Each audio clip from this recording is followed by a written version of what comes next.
जी हाँ, अपनी आँखों को अपने बाद भी जीवित रखें। मृत्यु के 6 से 8 घंटों तक किया गया नेत्रदान 2 व्यक्तियों को रोशनी देगा। नेत्रदान का चाहे पूर्व संकल्प ना भी किया हो, तब भी नेत्रदान के लिए फैसला मृतक के करीबी रिश्तेदार कर सकते हैं। नेत्रदान की इच्छुक व्यक्ति नागरिक अस्पताल या निकटतम नेत्र बैंक से संपर्क करें। नेत्रदान को परिवार की परंपरा बनाएं, किसी के अंधेरे जीवन में रोशनी लाएं। राष्ट्रीय स्वास्थ्य मिशन, स्वास्थ्य विभाग, हरियाणा द्वारा जनहित में जारी। नमस्कार, आकाशवाणी चंडीगढ़ से प्रादेशिक समाचारों के साथ मैं रत्तिका। पहले इस बुलेटिन के मुख्य समाचार। आज़ादी का अमृत महोत्सव के अंतर्गत आयुष मंत्रालय ने आहार और जीवन शैली पर लिखित दिशा निर्देश तथा आयुष रोग निरोधक दवाएं वितरित करने का अभियान शुरू किया है।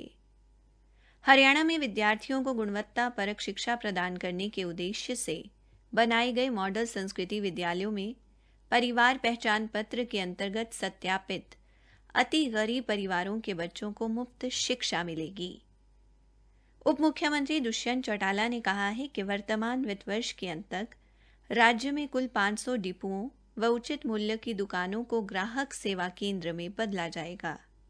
और केंद्रीय युवा मामले एवं खेल मंत्री अनुराग सिंह ठाकुर ने आज टोक्यो पैरालंपिक में पदक जीतने वाले 4 खिलाड़ियों को सम्मानित किया। देश भर में 18 वर्ष से अधिक आयु के सभी लोगों के लिए सरकारी केंद्रों में निःशुल्क टीकाकरण अभियान चलाया जा रहा है। आपसे अपील है कि कोविड वैक्सीन का टीका जरूर लगवाएं और इन आसान उपायों का पालन करें। मास्क लगाएं, 2 गज की सुरक्षित दूरी बनाए रखें, बार बार हाथ धोने और साफ सफाई का ध्यान रखें। अब समाचार विस्तार से। आज़ादी का अमृत महोत्सव के अंतर्गत आयुष मंत्रालय ने आहार और जीवन शैली पर लिखित दिशा निर्देश तथा आयुष रोग निरोधक दवाएं वितरित करने का अभियान शुरू किया है। आयुष मंत्री सर्बानंद सोनोवाल और आयुष राज्य मंत्री डॉक्टर मुंजपरा महेंद्र भाई ने नई दिल्ली में संयुक्त रूप से इस अभियान की शुरुआत की।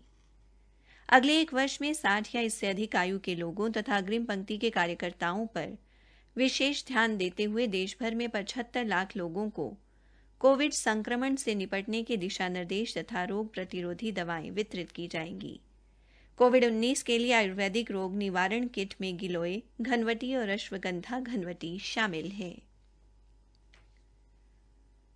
हरियाणा के राज्यपाल बंडारू दत्तात्रेय ने कहा है कि नई राष्ट्रीय शिक्षा नीति में स्थानीय भाषा के अलावा सांकेतिक भाषा अर्थात साइन लैंग्वेज सिखाने व सीखने पर बल दिया गया है। ये सांकेतिक भाषा केवल बधिरों की ही नहीं बल्कि सभी की भाषा बने। उन्होंने कहा कि प्रधानमंत्री नरेंद्र मोदी ने मूक बधिर निशक्त जनों में नई उम्मीद जगाई है। उन्होंने ISL अर्थात इंडियन साइन लैंग्वेज को भाषा के रूप में मान्यता देकर बधिर लोगों के कल्याण का मार्ग प्रशस्त किया है।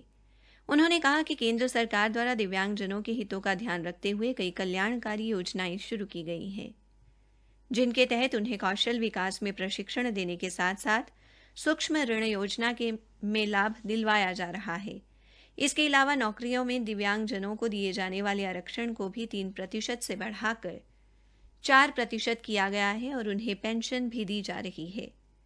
वे आज गुरुग्राम के श्रवण एवं वाणी निशक्त जन कल्याण केंद्र का अवलोकन करने आए थे।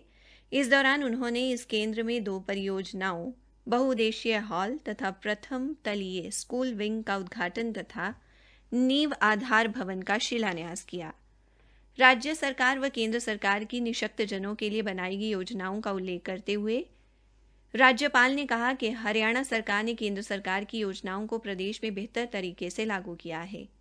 इतना ही नहीं, सरकार द्वारा 18 वर्ष तक स्कूल न जाने वाले दिव्यांगजनों को 1900 रुपये की मासिक वित्तीय सहायता दी जा रही है। उन्होंने बताया कि ये पूरा महीना मूक बधिर समुदाय के कल्याण के लिए समर्पित है। हरियाणा में विद्यार्थियों को गुणवत्तापरक शिक्षा प्रदान करने के उद्देश्य से बनाए गए मॉडल संस्कृति उच्च माध्यमिक विद्यालयों में अब परिवार पहचान पत्र के अंतर्गत सत्यापित अति गरीब परिवारों के बच्चों को मुफ्त शिक्षा मिलेगी। ये निर्णय आज चंडीगढ़ में मुख्यमंत्री मनोहर लाल की अध्यक्षता में हुई मॉडल संस्कृति स्कूल की समीक्षा बैठक में लिया गया। बैठक में शिक्षा मंत्री कंवरपाल भी उपस्थित रहे। एक सरकारी प्रवक्ता ने बताया कि मुख्यमंत्री ने स्कूलों की निरंतर प्रगति के लिए वरिष्ठ अधिकारियों को क्षेत्र में जाकर स्कूलों का दौरा करने तथा हर महीने इन स्कूलों की समीक्षा करने के निर्देश दिए हैं। उन्होंने कहा कि जिलों के वरिष्ठ अधिकारी, एसडीएम, जिला विकास एवं पंचायत अधिकारी व तहसीलदार एक मॉडल संस्कृति स्कूल को गोद लेने की दिशा में प्रयास करें। प्रवक्ता ने बताया कि मुख्यमंत्री ने शिक्षा विभाग द्वारा मॉडल संस्कृति स्कूल स्थापित करने की दिशा में किए गए कार्यों पर संतोष व्यक्त किया और इन स्कूलों की संख्या बढ़ाने की मांग को देखते हुए अधिकारियों को व्यवहार्यता का पता लगाकर स्कूलों की संख्या बढ़ाने की दिशा में कार्य करने को कहा। मुख्यमंत्री ने कहा कि नई राष्ट्रीय शिक्षा नीति में राष्ट्रीय और स्थानीय भाषाओं में शिक्षा को अधिक महत्व देने को कहा गया है। इसलिए इन मॉडल संस्कृति स्कूलों में अंग्रेजी माध्यम के साथ साथ हिंदी माध्यम में भी शिक्षा ग्रहण करने का विकल्प भी विद्यार्थियों को दिया जाए। आकाशवाणी चंडीगढ़ के समाचार विभाग द्वारा आज़ादी का अमृत महोत्सव के उपलक्ष्य में एक क्विज प्रतियोगिता शुरू की जा रही है, जिसके तहत हर शनिवार को आकाशवाणी से 1:20, 1:25, 6:10 और 6:20 पर प्रसारित होने वाले हिंदी और पंजाबी के प्रादेशिक समाचारों में आज़ादी के संघर्ष बारे एक प्रश्न पूछा जाएगा। प्रतिभागी प्रश्न का उत्तर ईमेल आईडी newsairchandigarh@gmail.com पर भेज सकते हैं। विजेता को प्रमाण पत्र देकर सम्मानित किया जाएगा। मेल करते समय विषय में आज़ादी का अमृत महोत्सव प्रतियोगिता लिखना अनिवार्य होगा। प्रादेशिक समाचार आकाशवाणी चंडीगढ़ से प्रसारित किए जा रहे हैं। हरियाणा के उप मुख्यमंत्री दुष्यंत चौटाला ने कहा है कि वर्तमान वित्त वर्ष के अंत तक राज्य में कुल 500 डिपों व उचित मूल्य की दुकानों को ग्राहक सेवा केंद्र में बदला जाएगा और डिपो को बैंकिंग क्षेत्र से जोड़ा जाएगा। आज चंडीगढ़ में उन्होंने बताया कि अभी तक पायलट परियोजना के तौर पर प्रदेश के 2 जिलों करनाल और सिरसा में इस योजना को शुरू किया गया है। इन जिलों में डिपोओं के लिए भारतीय स्टेट बैंक से बात की गई। बैंक द्वारा इन डिपो होल्डरों को वित्तीय लेन देन का प्रशिक्षण दिया गया। प्रायोगिक स्तर पर यह योजना सफल रही है। उप मुख्यमंत्री ने बताया कि हरियाणा में पायलट योजना के तौर पर प्रदेश के 5 जिलों करनाल, सिरसा, फतेहाबाद, यमुनानगर व पंचकुला जिले में 4 बहुराष्ट्रीय कंपनियों के साथ मिलकर डिपोओं के माध्यम से सस्ती दरों पर तेजी से बिकने वाली उपभोक्ता वस्तुएं उपलब्ध करवाई जा रही हैं। इस योजना के तहत अभी तक 63 दुकानों को बहुराष्ट्रीय कंपनियों से जोड़ा गया है। इन दुकानों ने उक्त कंपनियों से 7 लाख रुपए से अधिक की वस्तुओं की खरीद की है और 2,29,000 रुपए के उत्पादों की बिक्री की है। उन्होंने कहा कि अब ये योजना राज्य के सभी 22 जिलों में शुरू की जाएगी। श्री चौटाला ने बताया कि राज्य सरकार का मुख्य उद्देश्य प्रदेश में एक इकोसिस्टम बनाना है ताकि गांव के गरीब लोगों को राशन डिपो अथवा उचित मूल्य की दुकानों के माध्यम से बहुराष्ट्रीय कंपनियों, स्वयं सहायता समूहों और अन्य विनिर्माण कंपनियों द्वारा प्रमाणित आवश्यक वस्तुएं वाजिब मूल्य पर उपलब्ध कराई जा सकें।